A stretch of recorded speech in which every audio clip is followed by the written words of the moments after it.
Acho que ficou de bom tamanho pelas oportunidades dos dois times. Eu acho que foi um jogo cheio de alternativas.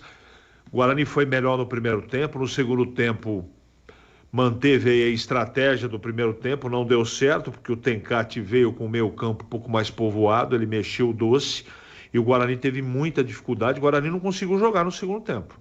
No primeiro tempo ainda, o Guarani ficou com a bola em alguns momentos, contra-atacou, mas no segundo tempo não conseguiu, até também pelo desgaste físico, né, Edu? Marcar como o Guarani marcou na primeira etapa não é tarefa fácil.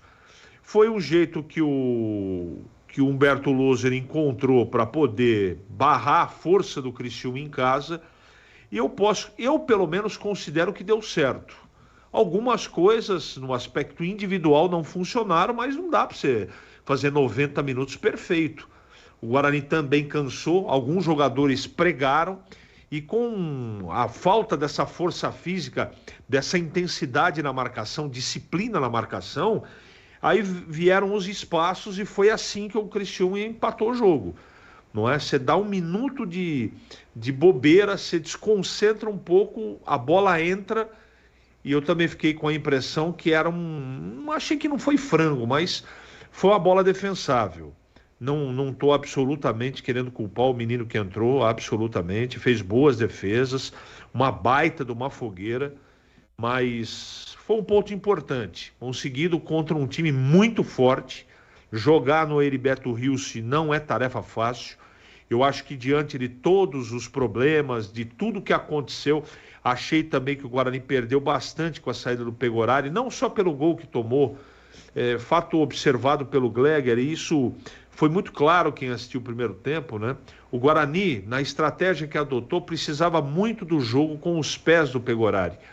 E com o menino que entrou, não ficou evidenciado isso, porque não é nem muito característica dele. É o Guarani com pelo fato de ter perdido o Pegorari, teve mais limitação na saída de bola, ficou com menos posse de bola e isso atrapalhou bastante o Guarani, não é?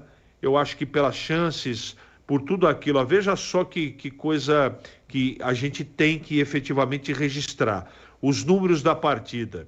As finalizações durante todo o jogo foram 21 finalizações do Criciúma contra 6 do Guarani. Então, pode ter até ficado a impressão de que dava para produzir mais, e dava mesmo. Mas o Criciúma é muito forte jogando em casa, né? Foram 7 finalizações no gol e 21 no total, contra 6 no total do Guarani e só 2 para o gol, não é? Foram 63% de posse de bola do time da casa, escanteios 4 para cada lado.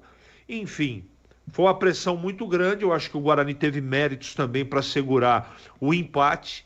Depois dos 30 minutos ficou claro, pelo menos para mim, que o Humberto, até pelas mexidas e pelas opções que ele tinha, ele mais considerou povoar o meio-campo, encher de marcação e garantir o empate. Eu acho que não dá para comemorar, porque o Guarani precisa quebrar essa castanha com o Humberto, né? Vencer fora de casa. Mas eu acho que diante de tudo que aconteceu no jogo, Edu, eu acho que o empate foi bom negócio, bom resultado, numa bela partida. Melhor o primeiro tempo o Guarani, segundo melhor o Criciúma. Eu acho que o empate ficou de bom tamanho, Edu.